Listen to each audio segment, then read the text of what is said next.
ஃபாரிஸ் அஷ்ரஃபி ஃபாசில் பாக்தவி ஹதரத் அவர்கள் இப்போது உரையாற்றுவார்கள். நஹ்மதுல்லாஹ் அல்-அஸீம் நுஸல்லி வ நுஸல்லிமு அலா ரசூலிஹில் கரீம் அம்மா பஅத் ஃபஅஊது பில்லாஹி மினஷ் ஷைத்தானிர் ரஜீம் பிஸ்மில்லாஹிர் ரஹ்மானிர் ரஹீம் وما آتيتم من زكاة تريدون وجه الله فأولئك هم المضعفون. قال رسول الله صلى الله عليه وسلم ما نقصت مال من صدقة أو كما قال عليه الصلاة والسلام. صدق الله العظيم وصدق رسوله النبي الكريم.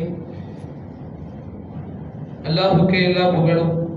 அருமை நாயகம் முஹம்மது ரசூலுல்லாஹ் ஸல்லல்லாஹு அலைஹி வஸல்லம் அவர்களின் மீதும் அல்லாஹ்வின் நிர்வாகத்திற்குரிய உம்மத்தினர் மீதும் குறிப்பாக இவ்விழாவில் சங்கமித்திருக்கிற நம் அத்துணை நபர்களின் மீதும் எல்லாம் வல்ல அல்லாஹ்வின் நன்னருள் என்றென்றும் நின்று நிலவட்டுமாக. ஆமீன்.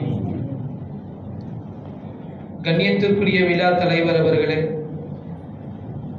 பாசமிகு உஸ்தாதுல் அஸாதிதா ஹஸரத் கிப்லா தாமத் பரகாத்துஹும் அவர்களே, ஏனைய உஸ்தாத்மார்களே, இவ்விழாவை சிறப்பாக செம்மையாக வழிநடாத்தி கொண்டிருக்கும் அஷ்ரஃபி ஆலிம்களே, திரளாக அமர்ந்திருக்கும் ஈமானிய சொந்தங்களே, உங்கள் அனைவருக்கும் அஸ்ஸலாமு அலைக்கும் வரஹ்மத்துல்லாஹி வபரகாத்துஹு. ஜகாத்தின் அவசியம் என்கிற நல்லதொரு தலைப்பு. இந்த தலைப்பை நாம் சிந்திக்கிற பொழுது சில வினாக்கள் நம்மை தொடுத்தால், ஜகாத் என்றால் என்ன என்கிற வினாக்கள் நம்மை தொடுக்கப்பட்டால், நம் மீது தொடுக்கப்பட்டால், அதற்கான விடையாய் நாம் வைத்திருப்பது ஜகாத் என்பது இஸ்லாமிய மார்க்கத்தின் தார்மீக கடமை, இஸ்லாமிய மார்க்கத்தின் மூன்றாவது தூண் என்பதாக நாம் வைத்திருப்போம் பதிலாய். ஆனால் அந்த ஜகாத்திற்கு மறுமுகம் ஒன்று இருக்கிறது. அதை பார்ப்பதற்கு முன்னால் வாருங்கள், அல்லாஹ் ஜல்ல ஷானஹு வ தஆலா குர்ஆனில் வான்மறையில் ஜகாத்தை குறித்து என்னவெல்லாம் பேசுகிறான், வல்லல் நபி ஸல்லல்லாஹு அலைஹி வஸல்லம் அவர்களின் ஜகாத்தை குறித்துண்டான வழிகாட்டல்கள் என்ன என்பதை குறித்தெல்லாம் பார்க்கலாம். அன்பிற்கினியவர்களே, அல்லாஹ் ஜல்ல ஷானஹு வ தஆலா குர்ஆனின் வழிநெடுகளிலும் தனது கடமையான வணக்க வழிபாட்டிற்கு அடுத்து அல்லாஹ் சுப்ஹானஹு வ தஆலா ஜகாத்தை இணைத்து பேசுகிறார். சுமார் 30க்கும் மேற்பட்ட இடங்களில் ஜகாத்தை குறித்து பேசுகிற அல்லாஹ் வ அகீமுஸ் ஸலா வ ஆத்துஸ் ஸகா, தொழுகையை நிலைநாட்டுங்கள், ஜகாத்தை முறையாக கொடுத்து வாருங்கள் என்று அல்லாஹ் சுப்ஹானஹு வ தஆலா சொல்லுகிறார். அன்பார்ந்தவர்களே, பொதுவாக அல்லாஹ்வினுடைய ஹிக்மத்து, நீ கொடுன்னு சொன்னா மனுஷன் கொடுக்க மாட்டான். உங்ககிட்ட இருக்க காசை தூக்கி கொடுன்னு சொன்னா கொடுக்க மாட்டான் இல்லையா? கொடுக்கறதுக்கு கஷ்டமா இருக்கும். ஏன்னா நான் சம்பாரிச்ச காசு, கஷ்டப்பட்டு சம்பாரிச்ச காசு. இறைவனின் ஹிக்மத்து, அல்லாஹ்வினுடைய பதப்பிரயோகம் குர்ஆனிலே அல்லாஹ் இப்படி பயன்படுத்துகிறான். நான் கொடுத்த பணத்திலிருந்து நீ எடுத்து ஜகாத்து கொடு என்று சொல்கிறான். வ ஆதூஹும் மின் மாலில்லாஹி ஆதாக்கும், இறைவன் கொடுத்த செல்வங்களிலிருந்து நீங்கள் ஜகாத்தாக கொடுங்கள் என்று அல்லாஹ் சொல்கிறான். எவ்வளவு பெரிய ஹிக்மத்! இறைவனின் சொல்லாடல், பதப்பிரயோகம் குர்ஆனிலே அல்லாஹ் இப்படி பயன்படுத்துகிறான். கொடுக்கணும்னு வந்துட்டாலே நம்ம சிந்தனைகள்லாம் எப்படி இருக்கும்? எப்ப கொடுத்தா பாக்கெட்ல இருந்து காசு கம்மியா போயிருமே, 4 பைசா எடுத்து கையில கொடுக்கிற நம்முடைய சிந்தனைகள் பணம் குறைந்து விடுமே. ஷைத்தான் அதை தான் செய்கிறான். ஷைத்தான் யஇதுகுமுல் ஃபக்ர், அல்லாஹ் குர்ஆனிலே சொல்லுகிறார், ஷைத்தான் நீ கொடுக்காதே, கொடுத்தால் உன் பணம் காசுகள் குறைந்து விடும் என்று சொல்லுகிறார். ஆனால் வல்லாஹு யஇதுகுமுல் மக்ஃபிரத வ மின்ஹு வ ஃபضلا, அல்லாஹ் சுப்ஹானஹு வ தஆலா நீ கொடுத்தால் உன் பாவங்களை மன்னிக்கிறேன், உன்னுடைய வாழ்வில் இரட்டிப்பான நன்மைகளையும் அபிவிருத்தியும் நான் ஏற்படுத்துகிறேன் என்று அல்லாஹ் சொல்லுகிறான். அன்பிற்கினியவர்களே, அல்லாஹ்வுடைய ஒரு பொது நியதி, அல்லாஹ் கொடுத்ததற்கு நாம் நன்றி செலுத்தினோமே ஆனால் சொற்களாலும் சரி, செயலாலும் சரி, பொருட்காசுகளாலும் சரி, நாம் அல்லாஹ்விற்கு நன்றி செலுத்தினால் நிச்சயம் அல்லாஹ் அதிகப்படுத்தி தருவான். ல இன் ஷக்கர்தும் ல அஸீதன்னகும், நான் கொடுத்த செல்வங்களை நீ சமுதாயத்திற்கு கொடுத்து நன்றி செலுத்தினால் ல அஸீதன்னகும், நான் உன்னுடைய வாழ்க்கையில் அபிவிருத்தியை தருவேன், அதிகப்படுத்தி தருவேன் என்று இறைவன் சொல்லுகிறான். ஒருபடி தாண்டி போய் இறைவன் சொல்லுகிற வார்த்தை என்ன தெரியுமா? கொடு என்று சொல்கிறார் இறைவன். வஃபி அம்வாலிக்கும் ஹக்குன் லிஸ்ஸாயிலி வல் மஹ்ரூம், உன்னிடத்தில் யாசகம் கேட்பவர்களுக்கும் கேட்காதவர்களுக்கும் நீ கொடுப்பது உன் மீது தார்மீக கடமை என்று இறைவன் சொல்லுகிறான். படிப்படியாக பேசிக் கொண்டு வருகிற இறைவன் ஒருபடி தாண்டி பேசுகிறான். குது மின் அம்வாலிஹிம் ஸதகத்தன் துதஹிருஹும், கொடுன்னு சொன்ன அல்லாஹ் கொடுக்கலையா நீ எடு என்று பேசுகிறான். அன்பிற்கினியவர்களே, ஜகாத்தை குறித்துண்டான சிந்தனைகள் இறைவன் அதை தார்மீக கடமையாக ஏற்படுத்தி இருக்கிறார். ரசூல் ஸல்லல்லாஹு அலைஹி வஸல்லம் அவர்கள் ஜகாத்தை குறித்து பேசுகிற ஸல்லல்லாஹு அலைஹி வஸல்லம் அவர்கள் சொல்வார்கள், நமக்கெல்லாம் தெரிந்த அறிமுகம் தான் இப்படி அறிமுகப்படுத்தி வைப்பார்கள். புனியல் இஸ்லாமு அலா ஹம்சின், புனியல் இஸ்லாமு அலா ஹம்சின், மார்க்கத்தின் தூண்களில் ஒரு தூண் ஜகாத் என்பதாக பெருமானார் ஸல்லல்லாஹு அலைஹி வஸல்லம் அவர்கள் சொல்வார்கள். அதோ ஒரு சஹாபி ரசூல் ஸல்லல்லாஹு அலைஹி வஸல்லம் அவருக்கு அவைக்கு வருகிறார். யா ரசூலல்லாஹ், யா ரசூலல்லாஹ், இனிது மாலின் கஸீரின் வது அஹ்லின், என்னிடத்தில் பண காசுகள் அதிகமா இருக்கு. யா ரசூலல்லாஹ், பேங்க் பேலன்ஸ் ஓவரா இருக்கு, என்ன பண்றது? கைஃப உன்ஃபிகு வ கைஃப அஸ்னஉ பிஹி, வச்சிருக்க நிறைய பேங்க் பேலன்ஸ், இதெல்லாம் வச்சு என்ன பண்றது யா ரசூலுல்லாஹ்? சஹாபி ரசூல் ஸல்லல்லாஹு அலைஹி வஸல்லம் இடத்திலே கேட்கிறார். ரசூல் ஸல்லல்லாஹு அலைஹி வஸல்லம் அவர்கள் சொல்கிற பதில் நம் சிந்தனைகளை தட்டி எழுப்பி சொல்லுகிறது. என்ன சொல்றார்கள் தெரியுமா? வ துக்ரிஜு ஸகாத மின் மாலிக், துக்ரிஜு ஸகாத மின் மாலிக், உன்னுடைய செல்வங்களிலிருந்து நீ ஜகாத்தாக அதை எடுத்து மக்களுக்கு கொடு. நீ கொடுத்தால் ஃபைன்னஹா ஸ்தஹரத்தும் துதஹிருக, ஜகாத் என்பது உன்னுடைய செல்வங்களை சுத்தப்படுத்தக்கூடியது. இன்னைக்கு நம்மகிட்ட இருக்கக்கூடிய எல்லா செல்வங்களிலும் ஹராமும் ஹலாலும் கலந்து இருக்கும், முஸ்தபிஹாத்தான செயல்களும் பொருட்களும் அதில் கலந்திருக்கும். உன்கிட்ட இருக்கிற பணங்களில் 1,00,000 ரூபாய் இருக்குன்னா அந்த 2,500 ரூபாய் எடுத்து ஜகாத்தாக கொடுத்து விடு.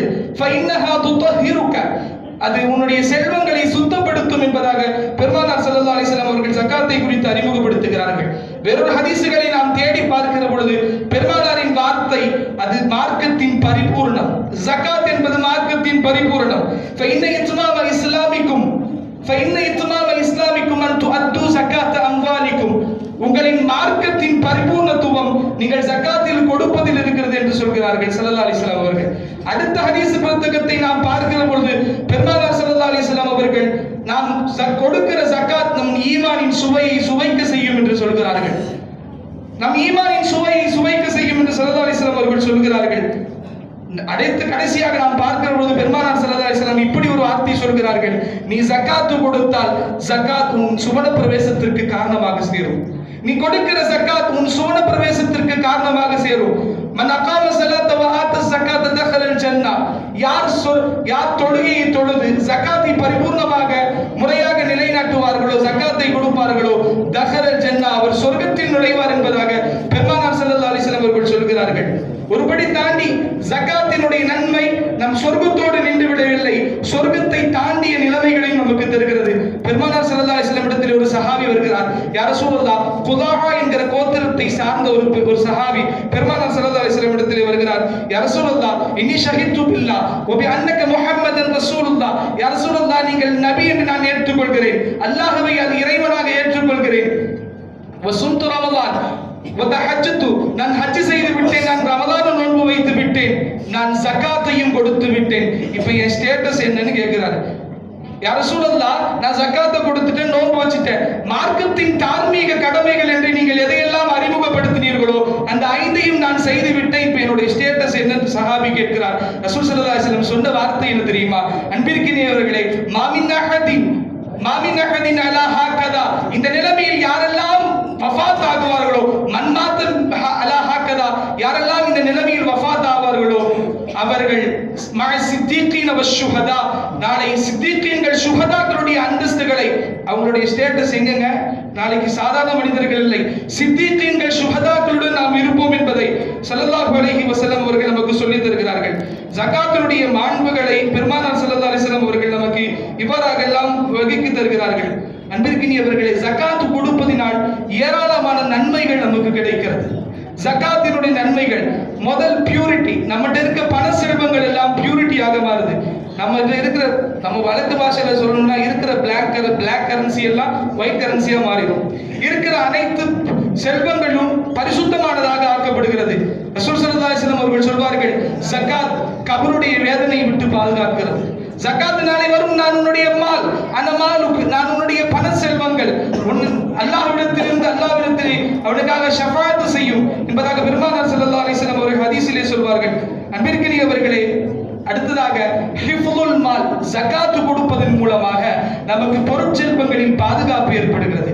நபிகள் நாயகத்தின் வார்த்தைகளில் சொல்வதானால், ஹஸ்ஸினு அம்வாலக்கும் பிஸ்ஸகா, உங்களுடைய பொருட்செல்வங்களை நீங்கள் ஜகாத் கொடுப்பதின் மூலமாக பாதுகாத்து, கோட்டைகளில் பாதுகாத்துக் கொள்ளுங்கள் கொடுங்கள் என்பதாக ஸல்லல்லாஹு அலைஹி வஸல்லம் அவர்கள் ஹதீஸிலே சொல்வார்கள். அன்பார்ந்தவர்களே, ஜகாத்து கொடுக்காததினால் ஏராளமான தீமைகளும் இருக்கிறது. அன்பிற்கினியவர்களே, ஜகாத்து கொடுக்காதவர்கள் நஊது பில்லாஹ், அல்லாஹ் பாதுகாக்க வேண்டும். அந்த ஜகாத்தினுடைய பொருள் துஸ்வாபிஹி ஜுனூபுஹு, அவனுடைய முதுகெலும்புகளில் அவனுடைய ஜகாத்து பொருட்கள் எல்லாம் கரைத்து ஊற்றப்படும் என்பதாக அல்லாஹ் குர்ஆனிலே சொல்லுகிறார். ஸல்லல்லாஹு அலைஹி வஸல்லம் ஹதீஸிலே சொல்வார்கள், ஜகாத்து கொடுக்காவிட்டால் அந்த ஜகாத்து பாம்பாக மாறி களத்தில் தொங்கவிடப்படும் என்பதாக ஸல்லல்லாஹு அலைஹி வஸல்லம் ஹதீஸிலே சொல்வார்கள். இப்பேரை ஏராளமான தீமைகளும் ஜகாத்தை கொடுக்காததின் காரணமாக வருகிறது. வேற வார்த்தையில் சொல்வதானால், ஜகாத்து கொடுக்காதவன் மார்க்கத்தை பொய்ப்பிக்கக்கூடியவன். ஆம், ஜகாத்தை கொடுக்காதவன் மார்க்கத்தை பொய்ப்பிக்கக்கூடியவன்.